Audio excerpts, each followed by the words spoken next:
perfection that could conceivably exist. It's like the curtains of illusion pull apart momentarily, and you see the paradisal state that could be there hypothetically if everything was done properly. And that drives the love. And then maybe if you work across time, you can achieve that to some degree. You know, because other people think about themselves as deluded when they're in love, and that's a very cynical way of looking at it. It certainly doesn't apply to the love between a parent and a child.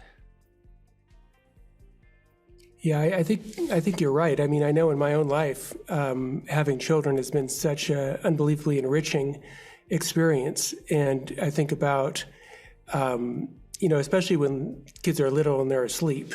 You go in there and they're just sleeping and you see their little chest moving up and down. There's something painfully beautiful about that.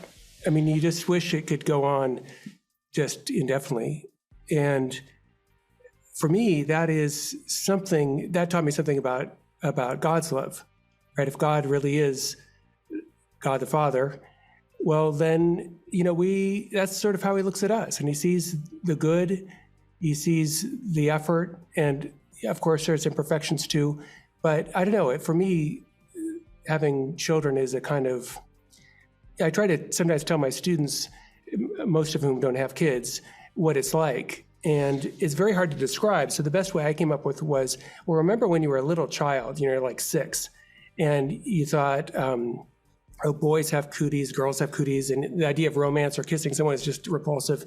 And then, you could imagine trying to explain to a 6-year-old, look, at some point you're going to look at someone else and just find this person unbelievably captivating, and you're going to want to kiss them. And you can say the words, but a little kid's been like, oh, no way, that's hard to describe. And I think becoming a parent is similar to that in that, yeah, it seems to me that it is so enriching that, and has given so much, at least to my life, and including calling out something from me that would have never been elicited.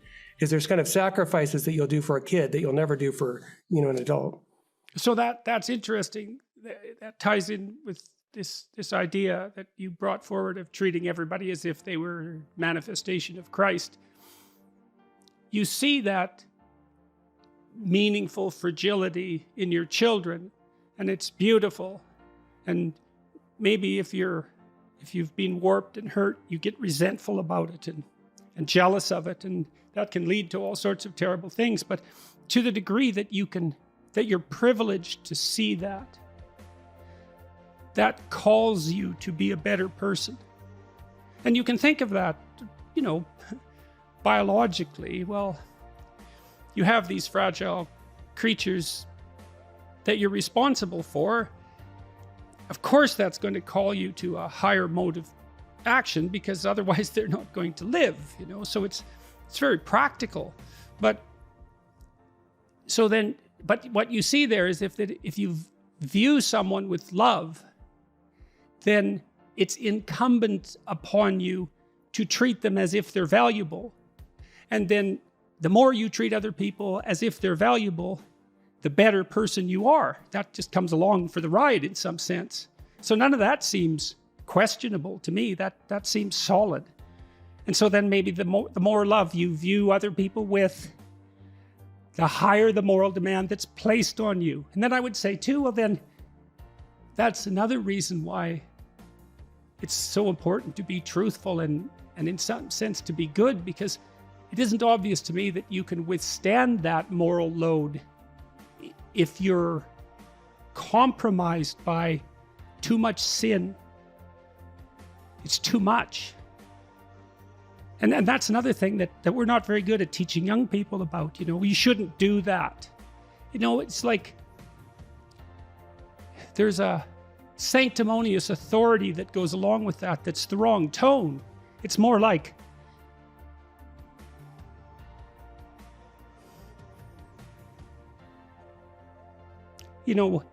I don't know how you lay it out properly, but you tell people that you love how to avoid the road to hell. And you don't do that because you're shaking your finger at them or because you're a moral authority. You do it because you don't want them to burn. And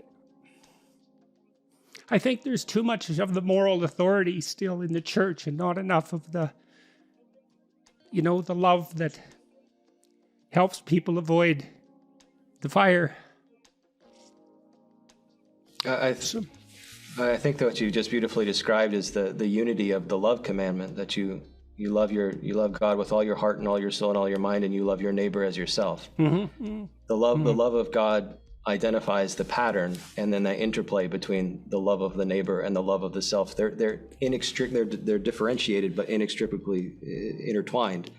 And so to love the neighbor is to see the neighbor as he or she actually is, and to respond to the actuality, not to your desires, not to what you want this person to be in a utilitarian or instrumental sense, but to the reality of that eternal soul right there. And in and through that, then you see who you are. And that's a commentary on the Ten Commandments, right? That's Christ's summation of the Ten Commandments. So that's another illustration of that abstraction. Proper behavior, the story on top of that, the propositions, that would be the Ten Commandments, let's say. So then Christ is challenged on the Ten Commandments, something like, rank order these if you're so wise. Yeah. Right? Right, exactly, because you're going to say something heretical. And Christ does this unbelievable sleight of mind and extracts out two superordinate principles. And it's done in such a compelling way that the interlocutor, who's basically a prosecutorial mind, like an inquisitionist in some sense, is reduced to silence.